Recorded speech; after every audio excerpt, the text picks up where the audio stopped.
I was traveling alone from New York to North Carolina to attend my grandfather's funeral. It was right around 11 p.m. when I pulled my car off Interstate 95 in Virginia. The rain was coming down so hard that the windshield wipers couldn't even keep up. My GPS had completely stopped working because of the terrible signal in this dark, rural area. The dim glow from the dashboard was the only thing lighting up my face, and that low fuel light just kept staring at me with its annoying orange color. I had no choice but to look for a gas station or a small motel to spend the night. After a few minutes of driving blindly through the thick pine trees, a fading neon sign caught my eye. It was flickering in a green light, displaying Pine Valley Motel vacancy. I immediately turned down the narrow, muddy driveway. The motel was incredibly old, built in that 1970s cabin-style layout. There was only one light working inside the front office. I parked the car and ran through the pouring rain. When I pushed the office door open, a tiny brass bell chimed overhead.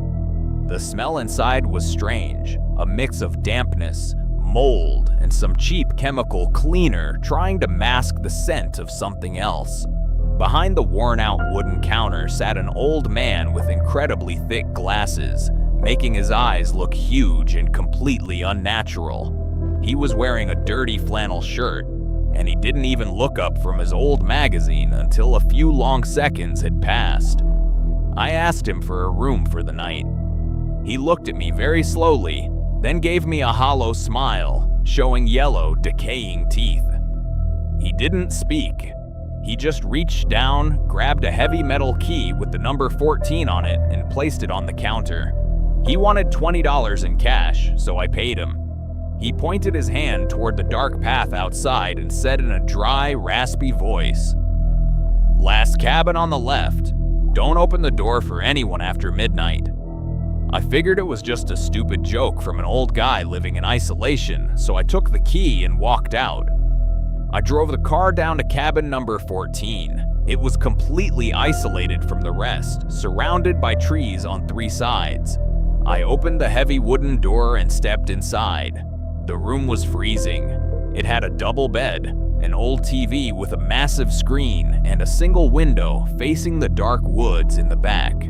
I tried to turn on the heater, but the unit just let out a loud rattling sound and blew out cold, dusty air.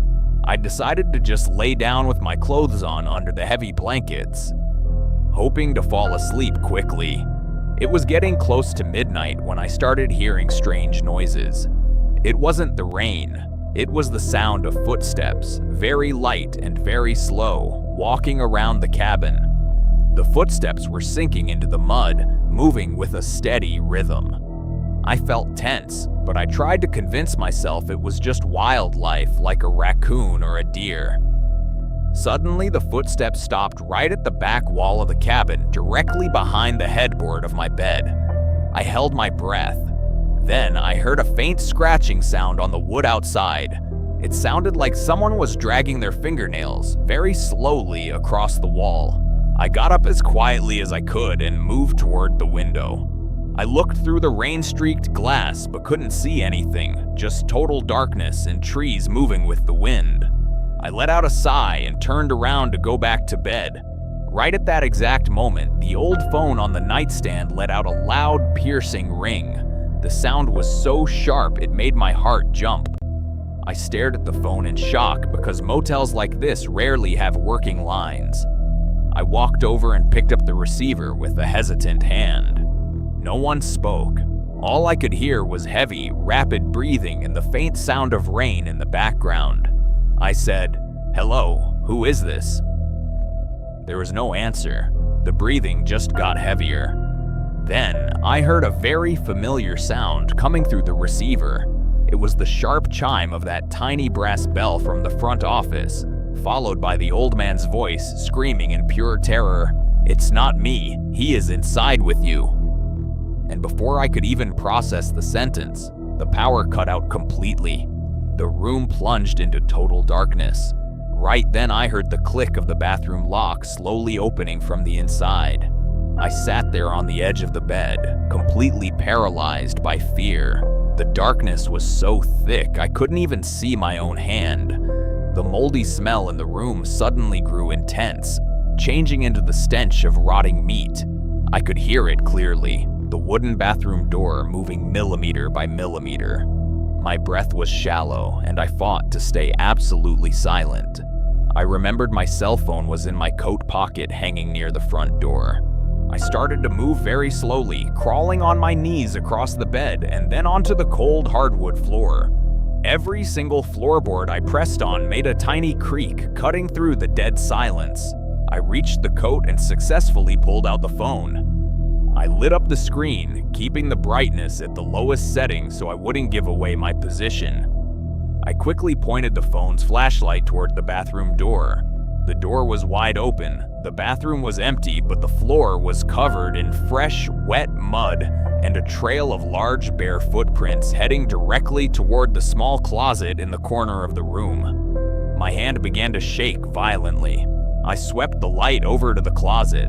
The closet door was cracked open by a few inches. Through that tiny gap, I saw something that made my blood run cold. There was a wide, unblinking human eye staring right back at me. It didn't blink. It was surrounded by incredibly pale skin caked in dirt. I let out a muffled gasp and stumbled backward, smashing into the wooden table. The phone slipped from my hand, falling face up on the floor and casting its light onto the ceiling. In that split second, I heard a violent burst of movement from inside the closet. Whatever was in there came rushing out in a bizarre, unnatural way, like a scrambling animal. I didn't wait to see it.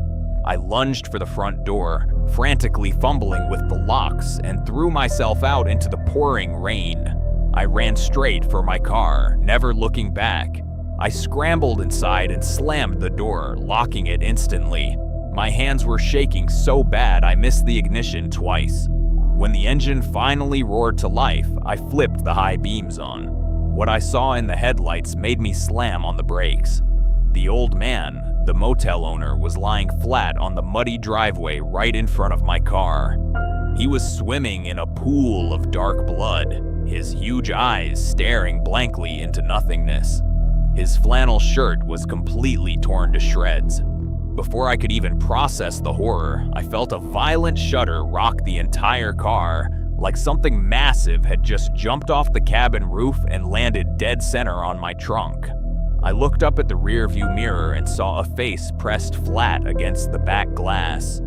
It was a deformed, hairless face with a massive smile stretching from ear to ear.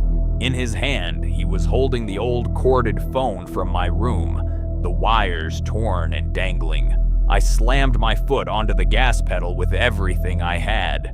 The tires spun wildly in the mud for a few terrifying seconds before gaining traction, and the car launched forward, swerving right past the old man's body. The thing on the roof rolled backward from the sudden jolt, but I could hear its claws scratching deeply into the metal roof, making a sickening, scraping sound. I drove like a lunatic down that narrow, pitch-black driveway until I finally burst onto the empty rural road. I was doing over 80 miles an hour through the fog and rain, my eyes glued to the rearview mirror, watching for any movement. After about 10 agonizing minutes of driving, the lights of Interstate 95 finally appeared in the distance. I felt a massive wave of relief when I saw a large, fully lit Love's truck stop ahead, surrounded by big semi-trucks. I swung into the parking lot and slammed to a halt right in front of the main store. I got out, gasping for air, and ran inside. The young guy behind the counter looked at me with horror because of my appearance. I was drenched in mud, pale as a ghost, and shaking uncontrollably. I told him to call the police immediately, explaining that there was a murder at the motel down the road. The police arrived about 15 minutes later. I sat in the back of a cruiser, still trembling, and told the investigator every single detail. The footsteps, the phone call, the eye in the closet, the old man's body, and the thing that jumped onto my car. The investigator listened with a grim, skeptical look on his face. They dispatched 2 units to the motel to check it out. I stayed at the gas station for over 2 hours, watched over by another officer. Right around dawn, the investigator came back with a deeply disturbed, confused look on his face. He sat down across from me and said in a low voice, "We went out to the location you described, son. The Pine Valley Motel has been completely abandoned and boarded up since 1994, after a fire destroyed the main office and killed the old owner inside." My head started spinning and I yelled at him, "That's impossible." He gave me the key. "His body is out there in the mud. Go look for the body." The investigator just looked at me coldly and replied, "We searched the whole place. There are no bodies. The cabins are completely overgrown with weeds and decaying." He continued, "But there is one thing we found that we can't explain." I asked in a trembling voice, "What?" He pulled out a clear plastic evidence bag. Inside was the heavy metal key with the number 14.